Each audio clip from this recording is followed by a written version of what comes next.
Part 2 on Big Mama's introduction. And I welcome you. Make sure that you watch part 1 too, because I'm looking to attract people, kinfolk, that are like-minded. Those who are opposing the system here. And you may feel alone, like you crazy. Nobody understands you. You might be ready to give up. You might be ready to call it a day and just say, I'm done with this shit. Some of you may even be ready to run back to the church because shit then got so hectic, and you like, well, maybe I should run back to the church. Maybe I should call on the religious God. But understand something, that's only fear. You're in a battle, baby. You're in a battle. And that battle is for your soul. It ain't about your maker challenging someone else for your soul. It ain't about that. It ain't about your ancestor, rather, doing that. It's about somebody who's pretending to be your creator, your maker, your provider, your sustainer, your ancestor. And that being don't even have a punani. Now, we were talking about the wicked. The wicked, we left off in part 1. And it's interesting because the wicked cannot stand in the presence of this religious God. And you think wicked is what saints do. Let me rephrase that. You think wicked is something you bet not do. But it's what the saints do. What? Yeah. The saints are the ones who came and enslaved. You see, you got to read the Old Testament. In your very Bible that you may have on your table, on your religious altar, yeah, if you read the Old Testament, you will see exactly what I'm talking about. I'm talking about a religious being, a religious God that told people to come and dispossess nations. Not just a couple of people or a couple of lands, nations of people who are basically natural. Telling them to oppose their naturalness and become religious. And they say spirituality. They know how to go out and get what is in nature to aid their body. They don't pray.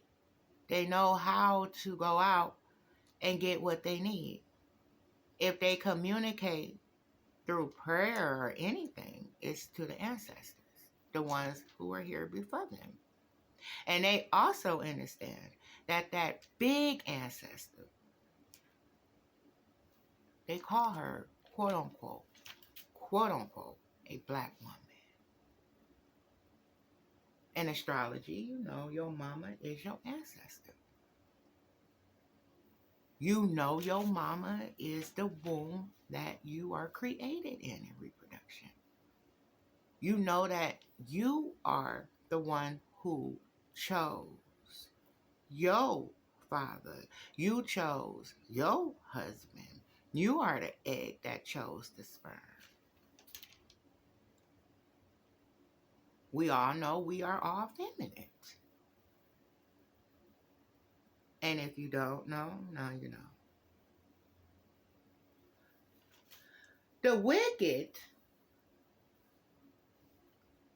they say, oh, they're immorally wrong. They're morally wrong. Excuse me. The words I've been learning and still confused with this language. But the wicked, they do all kinds of acts that transgress against God. Well, if you read your Bible, you will see that everything you find despicable, he's done. The wicked, it means that you are capable of having the ability of harming someone or something. The wicked, they could tear your ass up. They gotta be homo praying and all that. They know how to get your ass together. The wicked, you mess with them, they ain't going around, you know what I'm saying, fucking with people like that. I'm talking about the wicked. The saints, they doing what the will of their God is telling them to do. But the wicked ain't fucking with nobody. Big Mama we gonna break down works until you fuck with them. And if you fuck with them enough, they will execute you. When they get tired. Like on the sitcom, Them. The wicked, they will harm you. They can harm you, or they have the ability to harm you. When they have been annoyed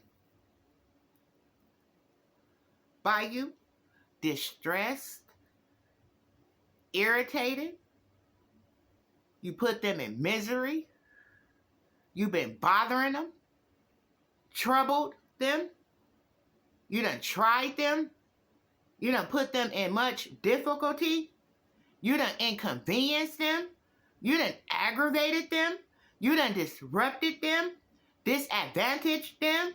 They are now worried, more worried than ever. You have embarrassed them. They are in anguish. You have upsetted them, agitated them. You have afflicted them. You have plagued them. You have cursed them, quote unquote, cursed them. You have tormented them. You have affected them. They are heartbroken. They have dealt with much distress.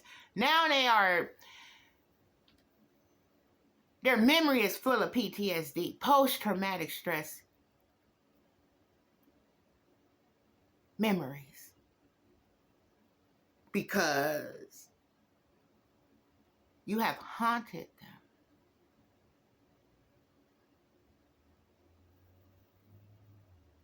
Agonized them. Damaged them. Put them in conditions of torment. You tricked them.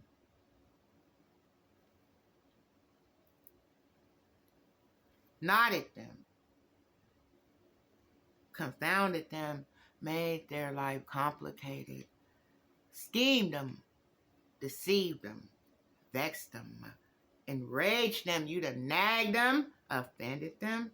Teased them. Inflamed them. You done pigged them.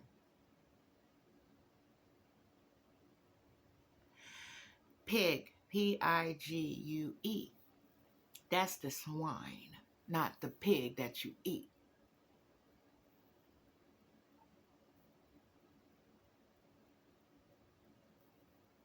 You understand what I'm saying? When you pig someone, you have made them feel irritated and aggravated. When you are pigged, I don't know how many of you out here is feeling pigged, but you feel irritated and resentful about some shit. And could it be Deuteronomy 18 and 14 and other scriptures that tell you about how you were put enslaved? How you were enslaved? We're going to do one more part to my introduction. Maybe even two. Don't forget to heart, subscribe. Gracias.